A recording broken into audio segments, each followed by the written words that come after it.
Ravi arrest అయినా ఇంకా ఐబొమ్మ మాత్రం ఆగలేదు. దాని సర్వీసెస్ ని కొనసాగించే విధంగా కొత్త రూపంలో మళ్ళీ ఐబొమ్మ రానే వచ్చేసింది.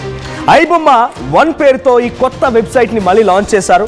అయితే ఐబొమ్మ 1 లో కూడా కొత్త సినిమాలు ఉన్నాయి. ఐబొమ్మ 1 ఓపెన్ చేస్తే అది మూవీ రూల్స్ కి రీడైరెక్ట్ అవుతోంది. ఆ సైట్ ఇంకొక వేరే లింక్ కి రీడైరెక్ట్ అవుతోంది. దాని ద్వారా ఎకో సిస్టంలో 65 మిర్రర్ వెబ్సైట్లు ఉన్నాయట. ఐబొమ్మ ఎకో సిస్టంలో 65 మిర్రర్ వెబ్సైట్లు ఉన్నాయట. ఇప్పుడు ఐబొమ్మ అని కొట్టగానే కొత్త సినిమాలు వస్తూ ఉన్నాయి. వన్స్ ఎంటర్ అని మనం క్లిక్ చేయగానే అది డైరెక్ట్గా మళ్ళీ ఇప్పుడు మూవీ రూల్స్కి రీడైరెక్ట్ చేస్తోంది. సో దాంట్లో ఇప్పుడు మళ్ళీ మనం సినిమాలు చూడడానికి అవకాశం కల్పించారు. ఒక్కసారి పైరసీ వెబ్సైట్ని ఆపాలి అనేటువంటి దృఢ నిశ్చయంతో పోలీసులు ఉన్న తర్వాత ఎంతటి వాడైనా కూడా పట్టుకోగలుగుతారనేది చాలా సుస్పష్టంగా ఐబొమ్మ రవి అరెస్ట్ తర్వాత అర్థమైంది. కానీ మరికొంతమంది కూడా ఇంకా ఈ అడుగుజాడల్లో వెళ్తూ ఉన్నారు. ఆయన ఏర్పాటు చేసినటువంటి ఒక కింగ్డమ్ బహుశా ఇంకా ఉండే ఉంటుంది, దాని వెనుక ఇంకా నిర్వాహకులు ఉండే ఉంటుంటారు. సో అందుకే ఐబొమ్మ 1 పేరుతో మరొక వెబ్సైట్ని తీసుకొచ్చారు. ఐబొమ్మ అని కొట్టగానే ఐబొమ్మ 1 వస్తోంది. అది కాస్త మూవీ రూల్స్కి డైరెక్ట్ అవుతోంది. మిర్రర్ వెబ్సైట్లో భాగంగానే ఈ ఐబొమ్మ 1ని తెచ్చారంటున్నారు పోలీసులు. అయితే మరోవైపు ఐబొమ్మ రవిని కస్టడీకి అప్పగించాలని చెప్పి కోర్టు కూడా కోరారు. రవి అంతర్జాతీయ నెట్వర్క్ సహా పలు అంశాలపైన పోలీసులు ప్రశ్నించబోతున్నారు. సో ఇప్పటికే వీసీ సజ్జనార్, హైదరాబాద్ సిపి వి సజ్జనార్ పలువురు సినీ ప్రముఖులతో కలిసి ఐబొమ్మ రవి అరెస్ట్ తర్వాత ఒక మీడియా సమావేశం ఏర్పాటు చేస్తే ఆయన చెప్పిన మాటలందరినీ కూడా మైండ్ బ్లాక్ అయిపోయింది. ఆయన చెప్తున్నట్టుగా 27,000కు పైచిలకు సినిమాలు, కొన్ని వందల కొద్ది హార్డ్ డిస్కులు, ఆయన రన్ చేసే నెట్వర్క్ చాలా ఎంత పెద్దదో చూసాం.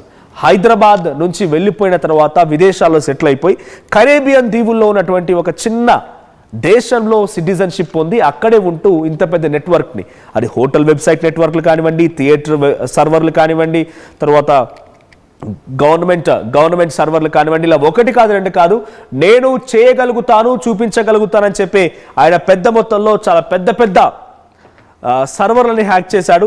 ఇక సినిమాల విషయానికి వస్తే అప్పుడెప్పుడో వచ్చినటువంటి గాడ్ ఫాదర్ సినిమా నుంచి మొదలుకుంటే, అంటే చిరంజీవి గాడ్ ఫాదర్ కానీ అంతకంటే మునుపు వచ్చినటువంటి ఒక గాడ్ ఫాదర్ లాంటి చాలా ఓల్డ్ సినిమా నుంచి మొదలుకుంటే మొన్నొచ్చిన ఓజీ వరకు 27,000కు పైచిలకు సినిమాలు ఉన్నాయట. మరి అటువంటి ఒక వ్యక్తి ఒక్కడే ఉండుంటాడా? ఇంకా వెనకాల ఎంత పెద్ద టీం ఉండుంటుంది? వారంతా ఎక్కడ పనిచేస్తున్నారు? ఇప్పుడే కోణాల్లో పోలీసులు విచారించే అవకాశం కనబడుతోంది. ఇప్పుడు ఐబొమ్మ రవిని అరెస్ట్ చేసినంత మాత్రాన ఐబొమ్మ సైట్ ఆగిపోలేదనేది మాత్రం చాలా స్పష్టంగా పోలీసులు చెప్తున్న ప్రకారం కనబడుతోంది. ఐబొమ్మ 1 అనేది మళ్ళీ ఓపెన్ అయింది. అది సినిమాలు చూపిస్తోంది, కొత్త సినిమాల్ని. అక్కడ క్లిక్ చేయగానే మళ్ళీ మూవీ రూల్స్ అనేటువంటి కొత్త వెబ్సైట్కి రీడైరెక్ట్ అవుతుంది. అక్కడ సినిమాలు చూడడానికి అవకాశం కల్పించారు.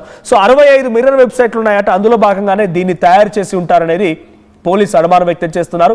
సో ప్రస్తుతానికి ఐబొమ్మ రవిని కస్టడీ కోరారు పోలీసులు. కస్టడీకి ఇవ్వగానే ఇవన్నిటిపైన కొంత క్లారిటీ తీసుకునే అవకాశం ఉంది. ఎస్, మా ప్రతినిధి శిల్ప సిద్ధంగా ఉన్నారు. శిల్ప, ఐబొమ్మ రవిని అరెస్ట్ చేసి ఇక సైట్ క్లోజ్ అయిపోయింది, పైరసీని దాదాపుగా అరికట్టినట్టుగానే ఉంది అని చెప్పి అటు సినిమా ఇండస్ట్రీకి సంబంధించి ప్రముఖులు భావించారు, పోలీసులు కూడా భావించారు. కానీ అంతలోనే ఐబొమ్మ 1 రూపంలో మరో కొత్త వెబ్సైట్ వచ్చింది. దాని ద్వారా సినిమాలు చూడడానికి అవకాశం కల్పించారు. అంటే దీని వెనుక ఒక రవి మాత్రమే ఉన్నాడనేది కాదు, చాలా నిర్వాహకులు ఉన్నారని అర్థమవుతోంది. సో ఇప్పుడు ఏం చేయబోతున్నారు? పోలీసుల ముందున్నటువంటి నెక్స్ట్ ఛాలెంజ్ ఏంటి? రైట్, తెలుగు ఇండస్ట్రీని కుదిపేసినటువంటి ఐబొమ్మ ఎప్పుడైతే ఐబొమ్మ రవిని అరెస్ట్ చేశాక కథ ముగిసిందని అందరు భావించారు. కానీ ఇంకా ఐబొమ్మ పేరిట వెబ్సైట్లు అనేవి ఇంకా రన్ అవుతున్నాయి. ప్రధానంగా ఐబొమ్మ 1 అనేటువంటి వెబ్సైట్ ప్రస్తుతం ప్రత్యక్షమైంది, ప్రస్తుతం వైరల్ గా మారింది. ఈ సైట్ లో కొత్త మూవీస్, అదేవిధంగా ఓటీటీ కంటెంట్ కి సంబంధించినటువంటి సినిమాలు కనిపిస్తున్నాయి. ఒక్కసారి క్లిక్ చేస్తే అది డైరెక్ట్ గా మూవీ రూల్స్ అనే వెబ్సైట్ కి తీసుకెళ్తుంది. ఇప్పుడు దీనిపైన ఒకవైపు సోషల్ మీడియాలో వరుసగా పోస్టులు పెట్టడంతో ఒక్కసారిగా వైరల్ గా మారింది. ఇంకోవైపు ఐబొమ్మకు సంబంధించినటువంటి 65 మిర్రర్ వెబ్సైట్లు ఉన్నాయంటూ కూడా గుర్తించారు. అందులో భాగంగానే ఈ ఐబొమ్మ 1 అనేది వచ్చింది. దీనిపైన ఒకవైపు ఎప్పుడైతే ఐబొమ్మ రవి అరెస్ట్ అయిన అనంతరం ఆ వెబ్సైట్ లో మేము చింతిస్తున్నాము సారీ అంటూ కూడా ఒక పోస్ట్ అనేది కనిపించింది. ఖచ్చితంగా కేవలం ఐబొమ్మ రవినే కాకుండా తన టీం అని ఉన్నది. ఒకవైపు తను లోపల ఉన్నప్పటికీ టీం ఆపరేట్ చేస్తున్నటువంటి సందేహాలు ఇప్పుడు చాలా వరకు ఉన్నాయి.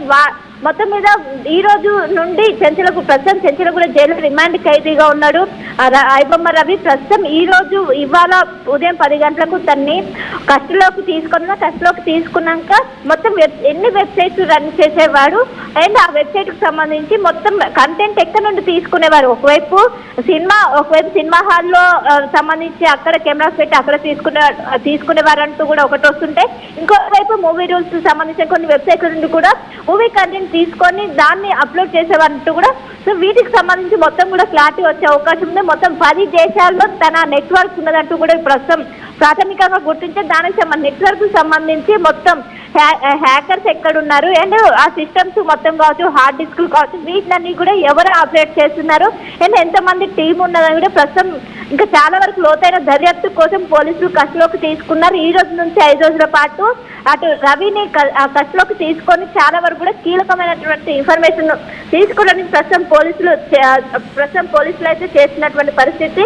మొత్తం మీద ఒకవైపు ఐబొమ్మ సంబంధించినటువంటి వెబ్సైట్ కావచ్చు, వెబ్ కావచ్చు, మన పూర్తిగా బ్లాక్ చేసిన అనంతరం కథ ముగిసిందని అందరూ అనుకున్నారు. కానీ ఈ రోజు ఐబొమ్మ 1 అనే వెబ్సైట్ అనేది కనిపిస్తుంది. ఆ వెబ్సైట్ లో ఒకవైపు కొత్త మూవీస్ కావచ్చు, అదేవిధంగా ఇవన్నీ ఏదైతే ఓటీటీ కంటెంట్ సంబంధించినటువంటి షోస్ కావచ్చు, మూవీస్ అన్ని కూడా ఉండడంతో ఒక్కసారిగా మరోసారి అందరూ షాక్ గురవుతుంది. దీనికి సంబంధించి పోలీసుల దృష్టి కూడా వెళ్ళింది. మొత్తం కూడా మిర్రర్ వెబ్సైట్లు అన్నట్టు కూడా గుర్తించారు. దీనికి సంబంధించి ఇంకోవైపు ఏమైనా ఛాన్స్ ఉందో, ఒకవైపు ఐబొమ్మ ఈ వెబ్సైట్లను పూర్తిగా క్లోజ్ చేయడంతో ఏమైనా కొత్తగా ఏమైనా క్రియేట్ చేసే అవకాశం ఉంది. ముందస్తుగానే ఒకవేళ అరెస్ట్ అయితే ముందస్తుగానే ఏమైనా ప్రిపేర్ అయ్యి ముందస్తుగా ఏమైనా ప్లాన్స్ ఉన్నాయని కూడా మొత్తం పోలీసులు ఎంక్వైరీ చేయడం. నిజంగానే ఒక్కడితో అయితే ఇంత పెద్ద ఎత్తున ఒక నెట్వర్క్ ని, థియేటర్ సర్వర్ ని హ్యాక్ చేయడం, ప్రభుత్వ సర్వర్స్ ని హ్యాక్ చేయడం, హోటల్ సర్వర్స్ ని హ్యాక్ చేయడం, ఒకటి కాదు రెండు కాదు, ఆయన సర్వర్ని హ్యాక్ చేసిన దాంట్లో చాలా పెద్ద మొత్తంలో ఉన్నాయి.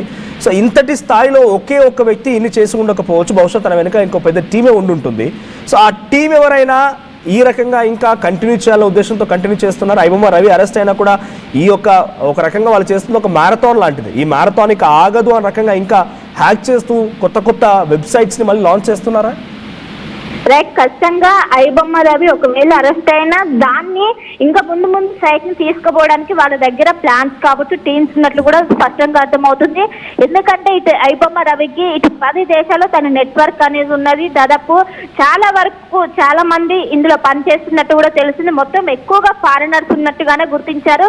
ఇక్కడ మన ఎవరైతే భారతీయులు తక్కువగా ఉన్నట్టు ఆ టీంలో కావచ్చు, ఆ టీంలో ఎవరు తక్కువ ఉన్నట్టు తెలిసింది. ఎక్కువగా ఫారినర్స్ ఉన్నట్టుగానే ప్రస్తుతం సమాచారం అందుతుంది. వాళ్ళకి సంబంధించినటువంటి డేటాను ప్రస్తుతం పోలీసులు తీసుకొని వాళ్ళకి సంబంధించి అక్కడ ఉన్నటువంటి ఎవరైతే ఆ పోలీసులు కావచ్చు వాళ్ళకు కూడా ఇన్ఫర్మేషన్ ఇవ్వనున్నారు.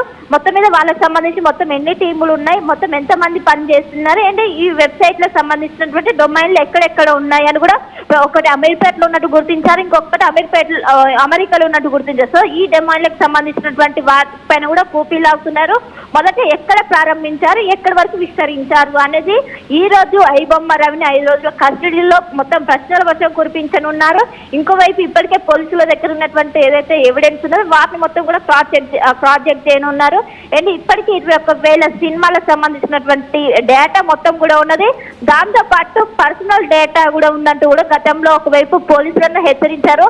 మీరు నా పైన ఫోకస్ చేస్తే మీ జీవితాలు బట్టబయలు చేస్తే అంటూ కూడా ఒకవైపు ఐబొమ్మ రవి అటు పోలీసులకే సవాల్ విసిరారు. శిల్ప, ఇప్పటికీ సైతం ఇప్పుడు కూడా సోషల్ మీడియాలో మనం కమ్ అక్రాస్ సమ్ ఇన్స్టాగ్రామ్ లో, ట్విట్టర్ లో చూసినప్పుడు ఐబొమ్మ రవికి చాలా పెద్ద ఎత్తున కామన్ పబ్లిక్ నుంచి కూడా మద్దతు వస్తుంది. దీంట్లో నేను పోస్ట్ చూసాను, మరి ఎంతవరకు నిజం తెలియదు కానీ ఐబొమ్మ రవి ఒక్కడే ఉంటాడు అనుకుంటే పొరపాటు. ఐబొమ్మ రవిని మీ దగ్గరికి పంపించింది నేను, ఐబొమ్మ రవిని అరెస్ట్ కమ్మని చెప్పింది నేను. ఇక నుంచి ఉంటుంది మీకు చూడండి మడత అన్నట్టుగా ఒక వార్నింగ్తో కూడినట్టు ఒక స్టేట్మెంట్ని ఐబొమ్మ లోగోతో కింద పోస్ట్ చేసినట్టుగా ఉంది. Is that true? నిజంగా అది ఎవరైనా పోస్ట్ చేశారా లేకపోతే క్రియేటెడా? సోషల్ మీడియాలో అయితే వైరల్గా మారుతుంది ఇప్పుడు అది. రైట్, ఎప్పుడైతే ఐబొమ్మ రవి అరెస్ట్ అయిన అనంతరం ఒక్కసారిగా సోషల్ మీడియాలో మద్దతు అనేది ఒక్కసారిగా పెరిగింది. ఎవరు కూడా అనుకోని స్థాయిలో తనకు మద్దతు పెరుగుతూ ఐబొమ్మ రవి ప్రతి ఒక్కరు కూడా వైపు కామెంట్స్ రూపంలో చెప్తున్నారు. ఇంకోవైపు ఎప్పుడైతే రవి అరెస్ట్ అయిన అనంతరం తన వెబ్సైట్ లోనే దీనికి మొత్తం కూడా ఒక క్లారిటీ ఇచ్చే అవకాశము, ఏదైతే మేము దేశవ్యాప్తంగా ఈ సేవలు నిలిపేసినందుకు మేము చింతిస్తున్నామని చెప్పడంతోనే ఖచ్చితంగా టీం ఉంది, టీం ఆపరేట్ చేస్తున్నారు. వాళ్ళు ఎప్పుడైతే టీం డిస్కషన్ కావచ్చు ఇవన్నీ జరిగినప్పుడే వాళ్ళు గతంలో ఎవరైనా అరెస్ట్ అయితే కీలక